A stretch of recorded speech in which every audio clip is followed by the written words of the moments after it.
Le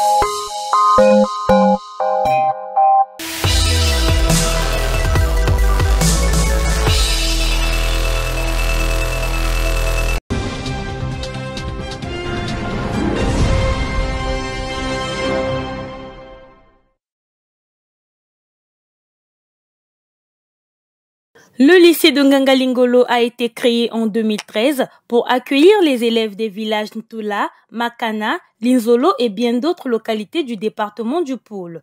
Des élèves qui effectuaient de longs parcours pour atteindre certains lycées comme Pierre Savorgnon de Brazza. Le directeur des études se souvient encore du calvaire vécu par les apprenants. En 2013, nous sommes venus donc au collège de Ngangalingolo avec un certain nombre de profs.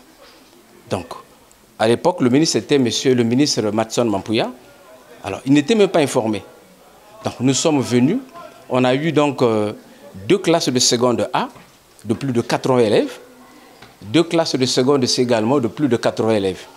Et donc, nous avons fonctionné comme ça avec les professeurs du CG qui venaient en appoint pour compléter les départements qui étaient déficitaires. Donc, c'est en 2014 que le ministre prend une note officielle qui crée le lycée de Ngangalingolo. De sa création à aujourd'hui, le lycée a connu 3 proviseurs. Quant aux effectifs, l'établissement scolaire affiche cette année 1500 élèves, dont 932 filles. C'est un lycée qui a connu donc 2 proviseurs. Et moi, j'en suis le 3e.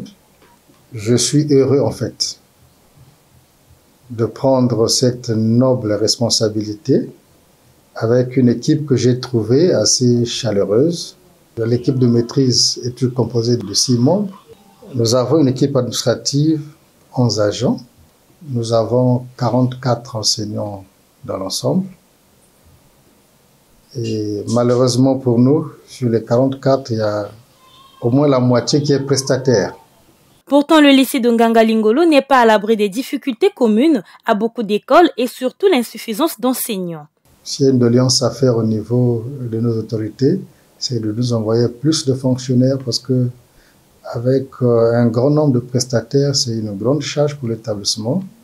Avec les efforts de notre ministère, toujours à l'écoute des responsables des établissements, nous avons reçu, il y a 3 jours de cela, un don de 160 tables bancs. En 11 ans d'existence, le lycée tente d'affiner son savoir-faire. Il reste l'unique cadre public de formation des élèves du second degré vivant dans cette contrée.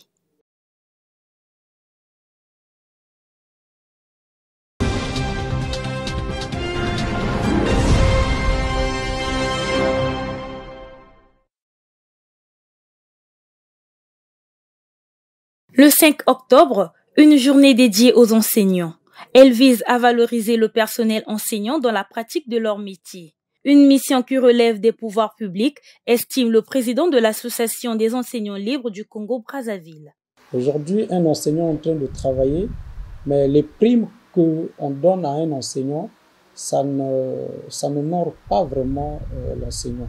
Voilà pourquoi nous sollicitons au gouvernement de mettre à cœur la situation de l'enseignant pour que les enseignants qui sont recrutés aujourd'hui ne partent pas dans d'autres ministères sous prétexte que chez nous la rémunération est très faible. C'est une journée que l'État congolais devrait mettre en exergue pour que l'enseignant soit valorisé à sa juste valeur.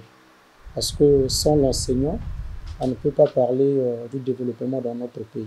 Pour le proviseur du lycée de Ngangalingolo, le déficit des enseignants est un réel problème dans l'amélioration des conditions de travail du personnel enseignant. Par rapport à la taille de l'établissement, il y a un petit déficit des enseignants. Nous avons 44 enseignants dans l'ensemble. Et malheureusement pour nous, sur les 44, il y a au moins la moitié qui est prestataire. Le manque d'enseignants demeure une cause des effectifs pléthoriques des salles de classe dans certains établissements scolaires.